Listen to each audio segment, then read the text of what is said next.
குக்கிங்கில் என்ன பார்க்க போகிறோன்னா அருமையான நாட்டுக்கோழி வறுவல். வாங்க எப்படி செய்யறதுன்னு பார்க்கலாம். நாட்டுக்கோழியை நம்ம ஒரு கடாயில் சேர்த்துக்கணும்.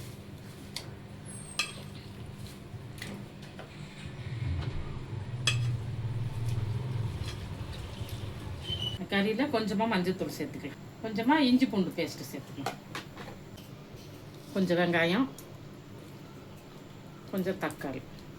இந்த கறியை நம்ம நல்லா வேக வச்சுக்கலாம்.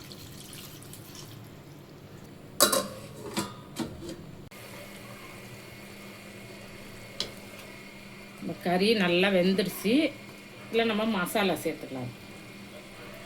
கொஞ்சமாக மிளகாத்தூள், வெறும் மிளகாத்தூள், ஒரு ஸ்பூன் அளவு மல்லித்தூள், கொஞ்சமாக கரம் மசாலா, தேவையான உப்பை நம்ம இப்போ சேர்த்துக்கலாம். இது இந்த மசாலாவோட சேர்ந்து இந்த கறி இன்னும் கொஞ்சம் நேரம் வேகட்டும். அதுக்குள்ளே நம்ம இன்னொரு மசாலா ரெடி பண்ணிட்டு வந்துடலாம். இந்த மசாலாவை நம்ம வறுத்துக்கலாம். ஒரு 2 சின்ன துண்டு பட்டை, ஒரு 4-5 ஏலக்காய், ஒரு 4 கிராம்பு, ஒரு கைப்பிடி அளவு மல்லி சேர்த்துக்கணும், ஒரு 4-5 காஞ்ச மிளகாய், ஒரு ஸ்பூன் அளவு மிளகு, ஒரு ஸ்பூன் அளவு சீரகம், ஒரு ஸ்பூன் அளவு சோம்பு,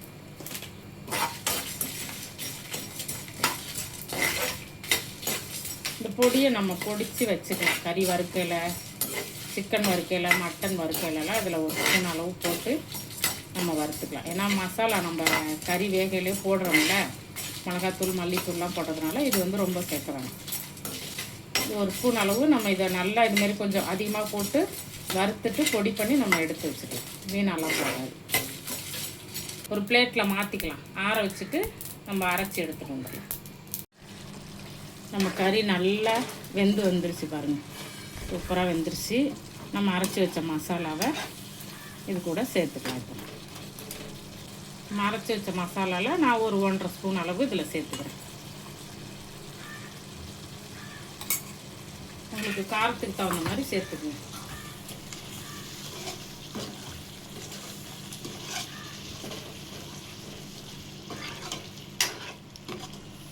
நல்லெண்ணெய் சேர்த்துக்கலாம். இப்போ அதில் தாளித்து ஊற்றுறதுக்கு நல்லெண்ணெய், கொஞ்சமாக சோம்பு சேர்த்துக்கலாம், கூட 2 பிரிஞ்சி இலை, கொஞ்சமாக கருவேப்பிலை.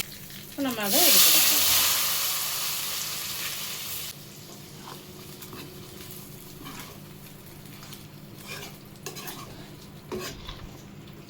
கொஞ்சமாக கொத்தமல்லி தூள். நாட்டுக்கோழி வறுவல் ரெடி ஆகிடுச்சு. நீங்களும் உங்கள் வீட்டில் செஞ்சு சாப்பிட்டு பார்த்துட்டு எப்படி இருக்குங்கிறத கமெண்ட்டில் சொல்லுங்கள். வீடியோ பிடிச்சிருந்தா லைக் பண்ணுங்கள், சேனலை சப்ஸ்கிரைப் பண்ணி சப்போர்ட் பண்ணுங்கள். நன்றி.